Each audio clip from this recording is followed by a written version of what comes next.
আমন্ত্রণ দীপ্ত সন্ধ্যার সংবাদে। আপনাদের সাথে আছি আমি ইয়াসমিন সুমনা। শুরুতেই সংবাদ শিরোনাম। ঈদ উদযাপনে রাজধানী ছাড়ছে মানুষ, সময় মতো ট্রেন বাস না ছাড়ায় ভোগান্তি। পবিত্র হজের আনুষ্ঠানিকতা শুরু, মিনা প্রান্তরে এক হয়েছেন লাখ লাখ মুসল্লি। মাঠে গড়ালো সাফ নারী চ্যাম্পিয়নশিপ, বাংলাদেশের ম্যাচ 28 মে, প্রতিপক্ষ মালদ্বীপ।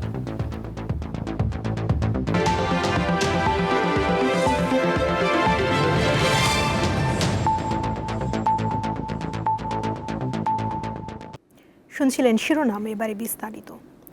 পবিত্র ঈদুল আজহা উপলক্ষে রাজধানী থেকে রেল ও সড়ক পথে যাত্রীর চাপ বেড়েই চলছে।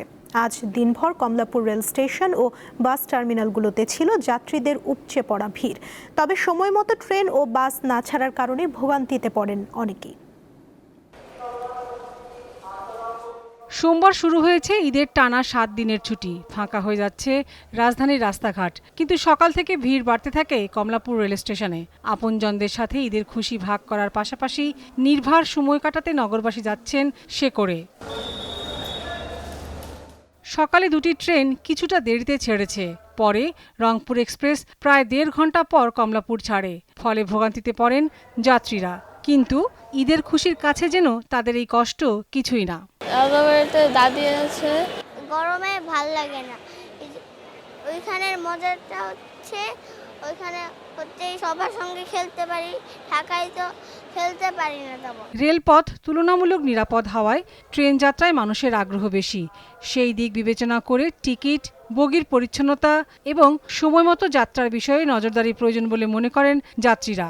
আমি যখন রেগুলারলি ট্রেনে যাই, ট্রেনের একটা সিটও ফাঁকা থাকে না, বরঞ্চ আমরা যেই বগিগুলার কানেকশনগুলো দেখি ওখানে অসংখ্য লোক দাঁড়ায় থাকে। তাহলে একটা ট্রেন এত লস করে কিভাবে প্রতি বছর?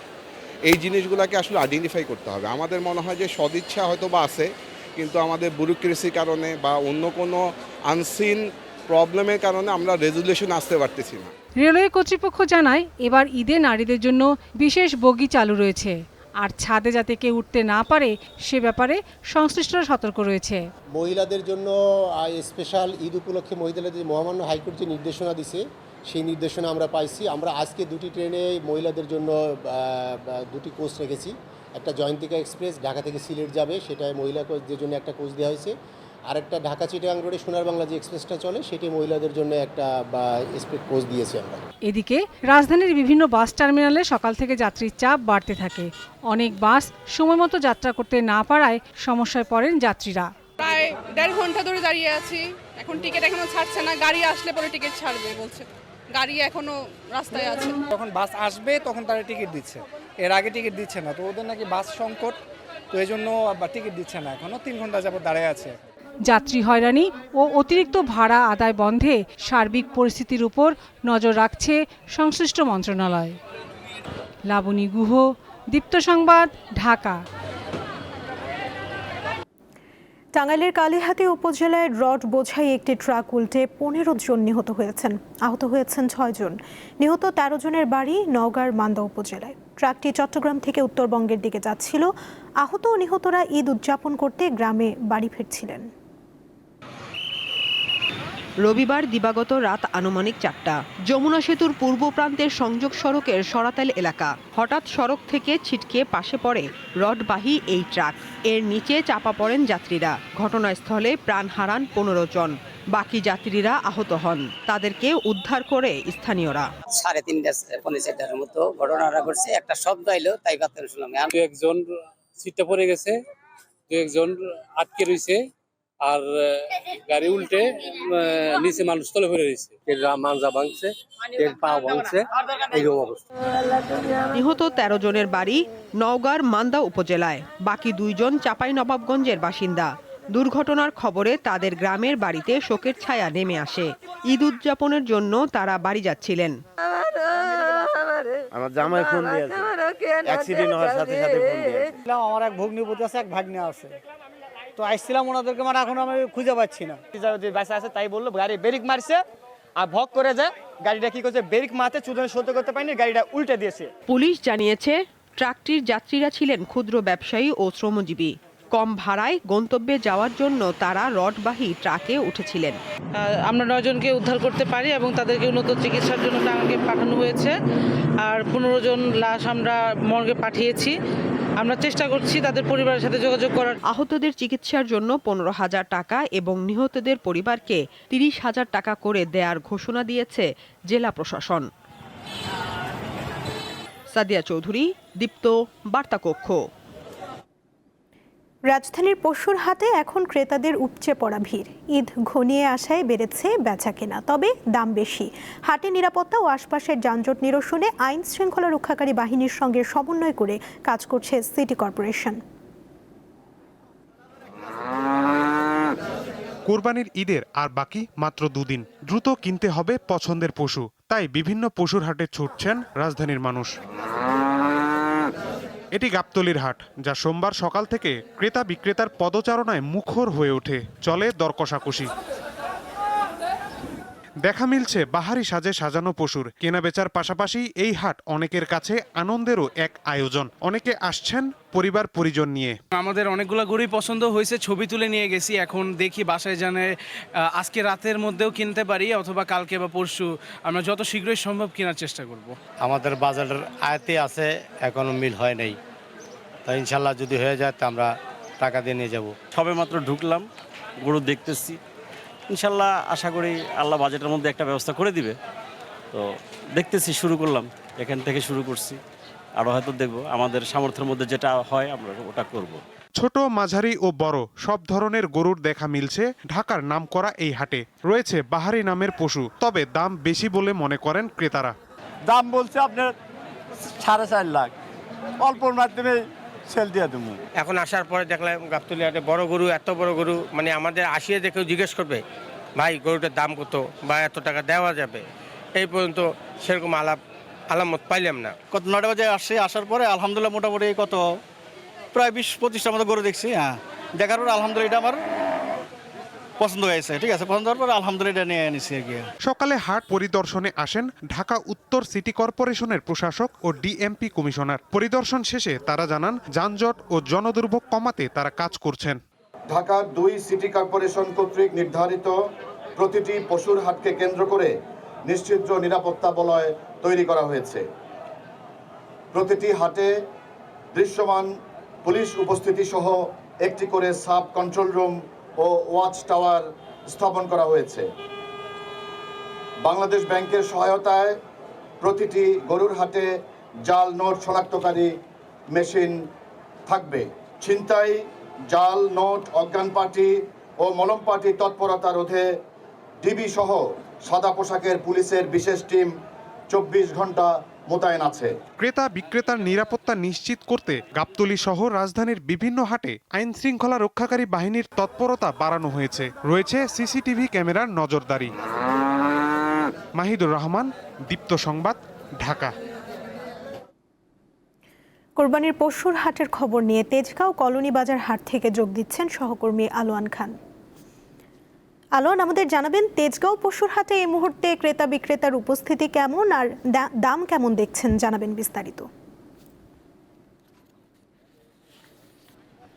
সুমনা, যেমনটি বলছেন, আমরা বর্তমানে আছি তেজগাঁও কলোনি বাজার আর পশুর হাটে। এখানে আমরা দেখেছি বেশিরভাগই ছোট এবং মাঝারি সাইজের গরু এবং সবগুলো গরু কিন্তু আমরা দেশি গরু দেখতে পেয়েছি। আমরা এখন পর্যন্ত এই জায়গার যে যদি কথা বলি, লোকজন এসে ভিড় করছে, পশু দেখছে এবং দর কষাকষি করছে, কিন্তু পশু ক্রেতারা বলছে যে পশু কম কিনতে পারছে না, কারণ বিক্রেতারা দাম কমাচ্ছে না অথবা ছাড়ছে না, যার কারণে এখানে বিক্রির তুলনামূলক কম। তবে ক্রেতাদের সমাগম কিন্তু আমরা দেখতে পেয়েছি, প্রচুর পরিমাণ ক্রেতা এবং পশুর সংখ্যাও কিন্তু প্রচুর দেখতে পেয়েছি। এই একটি হাট, আমরা হাটে দেশি জাতীয় গরুর সংখ্যা দেখতে পেয়েছি। প্রচুর পরিমাণে, যার ধরা যেতে পারে 1 থেকে 3 লাখের ভিতরে গরুর সংখ্যাই খুব বেশি দেখতে পেয়েছে। আর আমরা বিক্রেতারা বড় গরুর ক্ষেত্রে যদি বলি, তাহলে বড় গরুর ক্ষেত্রে বিক্রেতারা বলছেন যে বড় গরুর দর কষাকষিগুলো খুবই কম হচ্ছে, ছোট গরুর প্রতি ক্রেতারা ঝুঁকছে এবং এই গরুগুলোই যা বিক্রি হচ্ছে ছোটগুলোই গরু বিক্রি হচ্ছে। বড় গরুর দিকে ক্রেতাদের নজর এই হাটে আমরা এখন পর্যন্ত কম দেখেছি। আর আমরা যদি বলি এই পশু খাদ্য এবং যে পরিবহন খরচ, এই খরচ তারা এখানের যে গরুর দাম বেশি চাচ্ছে এরকমটি আমরা বিক্রেতাদের সাথে কথা বলে জানতে পেরেছি। তারা বলছে যে গতবারের তুলনায় এবারের পশু খাদ্য এবং পরিবহন খরচ বেশি হওয়ার কারণে তাদের দাম সমন্বয় করতে গিয়ে তাদের বাড়তি দাম হাঁকতে হচ্ছে, এরকমটাই তারা আমাদেরকে জানালো। তবে বিক্রির কথা যদি বলে, বিক্রি কিন্তু তুলনামূলক বেশি হওয়ার কথা থাকলেও কিন্তু আজকে এই বাজারে ঘুরে দেখলাম যে বেশি পরিমাণে বিক্রি কিন্তু এখানে হচ্ছে না, যা হচ্ছে খুবই সীমিত পরিসরে বিক্রি হচ্ছে। এবং বিক্রেতারা আশা করছে যে আগামীকাল ইনশাল্লাহ হচ্ছে তারা বেচাকেনি বাড়বে এবং তাদের যে পশু নিয়ে এসেছে সে পশু বিক্রি করতে পারবে। সুমনা। আলোয়ান, ধন্যবাদ আপনাকে। চট্টগ্রামের জঙ্গল সলিমপুরে দুর্বৃত্তরা সশস্ত্র হামলা চালিয়ে র্যাব ও পুলিশের ক্যাম্প গুঁড়িয়ে দিয়েছে। কয়েক জায়গায় রাস্তাও কেটে ফেলেছে তারা। গত রাত 1টার দিকে হামলার পর থেকে সাঁড়াশি অভিযান চালিয়ে সন্দেহভাজন বেশ কয়েকজনকে আটক করা হয়েছে। পুলিশ জানায়, জঙ্গল সলিমপুরে আইন শৃঙ্খলা নিয়ন্ত্রণে রাখতে একাধিক ক্যাম্প স্থাপন করে যৌথ বাহিনী। রাতে একদল সন্ত্রাসী ক্যাম্প লক্ষ্য করে গুলি ছোড়ে, পরে পাল্টা প্রতিরোধ গড়ে তোলে যৌথ বাহিনী। এর আগে বুলডোজার দিয়ে র্যাব পুলিশের একটি ক্যাম্প গুঁড়িয়ে দেয় সন্ত্রাসীরা।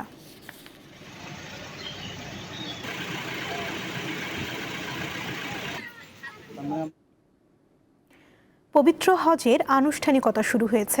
এখন মিনায় অবস্থান করছে মুসল্লিরা। গতকাল রাত থেকে সবাই পবিত্র মক্কানগর থেকে মিনায় যেতে শুরু করেন। এবার সৌদি আরবের বাইরে থেকে 15 লাখের বেশি হজযাত্রী দেশটিতে পৌঁছেছেন। ইরান যুদ্ধের একটি ভঙ্গুর যুদ্ধবিরতি এবং আঞ্চলিক উত্তেজনা ও অনিশ্চয়তার মধ্যেই আল্লাহর দরবারে হাজিরা দিতে দলে দলে ছুটে গিয়েছেন মুসলমানরা। এদিকে পবিত্র হজে গিয়ে এখন পর্যন্ত 28 বাংলাদেশির মৃত্যু হয়েছে।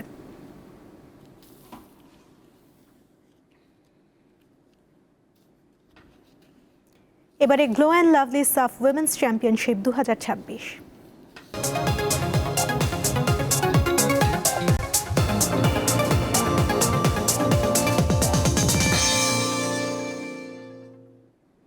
দক্ষিণ এশিয়ার নারী ফুটবলের শ্রেষ্ঠত্বের লড়াই শুরু হয়েছে। ভারতের পর্যটন শহর গোয়ায় 8ম সাফ নারী চ্যাম্পিয়নশিপে বাংলাদেশের প্রথম ম্যাচ 28 মে মালদ্বীপের বিপক্ষে। টুর্নামেন্টের শুরুর ঠিক আগের মুহূর্তে বাংলাদেশ শিবিরে বড় চমক, হ্যাট্রিক মিশনে আফিদার জায়গায় বাংলাদেশ দলের নেতৃত্ব দেবেন মারিয়া মান্ডা। বাংলাদেশ 2024 সালে নারী সাফ চ্যাম্পিয়নশিপে মুকুট ধরে রাখার কঠিন কাজটি করেছিল পিটার বাটলারের তত্ত্বাবধানে। আবারও সেই কঠিন পরীক্ষা দিতে হবে জাতীয় নারী ফুটবল দলের এই কোচকে। এতদিন অধিনায়ক হিসাবে নিয়মিত ছিলেন আফিদা খন্দকার, তার জায়গায় হাজির হলেন মারিয়া মান্ডা। হ্যাট্রিক শিরোপা জয়ের মিশনে নেতৃত্ব দেবেন তিনি। এবারের আসরে 6টি দেশ অংশ নিচ্ছে। ভারত আয়োজক হওয়ায় খেলছে না পাকিস্তান। তারপরও দক্ষিণ এশিয়া নারী ফুটবলের সবচেয়ে বড় এই আসর ঘিরে আগ্রহের কমতি নেই। বাংলাদেশের জন্য এবারের আসরটি ভিন্ন মাত্রার গুরুত্ব বহন করছে। 2022 ও 24 সালের টানা দুবারের চ্যাম্পিয়নদের এবার ইতিহাস গড়ার হাতছানি। নিজেদের আধিপত্য আরও দৃঢ় করতে প্রস্তুত সাবিনা মাসুরাদের উত্তরসূরিরা। নতুন প্রজন্মের সৌরভী অর্পিতাদের পাশাপাশি অভিজ্ঞ ঋতুপর্ণা আফিদা, মনিকা, শামসুন নাহাদের নিয়ে স্বপ্ন দেখছে জাতি। থাইল্যান্ডে 2 সপ্তাহের অনুশীলনের পাশাপাশি স্থানীয় 2টি ক্লাবের বিপক্ষে 2টি প্রস্তুতি ম্যাচ খেলে পিটারের শিষ্যরা। তাতে নিজেদের প্রস্তুতিও বেশ ভালোভাবেই সেরে নিয়েছে দলটি। খেলোয়াড়দের মধ্যেও রয়েছে দারুণ আত্মবিশ্বাস। এই অঞ্চলে একসময় যেখানে ভারত ও নেপালের আধিপত্য ছিল স্পষ্ট, সেখানে এখন বাংলাদেশের নাম সবচেয়ে বেশি উচ্চারিত হয়। ধারাবাহিক সাফল্য মেয়েদের আত্মবিশ্বাস বাড়িয়েছে। বাংলাদেশের প্রথম ম্যাচ 28 মে মালদ্বীপের বিপক্ষে। গ্রুপের শেষ ম্যাচ 31 মে স্বাগতিক ভারতের সঙ্গে। মোহাম্মদ হাসিব, দীপ্ত স্পোর্টস। দীপ্ত সংবাদ শেষ করার আগে শিরোনামগুলো জানিয়ে দিচ্ছি আরও একবার। ঈদ উদযাপনে রাজধানী ছাড়ছে মানুষ, সময় মতো ট্রেন বাস না ছাড়ায় ভোগান্তি। পবিত্র হজের আনুষ্ঠানিকতা শুরু, মিনা প্রান্তরে এক হয়েছেন লাখ লাখ মুসল্লি। মাঠে গড়ালো সাফ নারী চ্যাম্পিয়নশিপ, বাংলাদেশের ম্যাচ 28শে মে, প্রতিপক্ষ মালদ্বীপ। এই ছিল এখনকার মতো, এরপর রাতের সংবাদ দেখার আমন্ত্রণ জানিয়ে শেষ করছি। এতক্ষণ সঙ্গে থাকার জন্য ধন্যবাদ সবাইকে।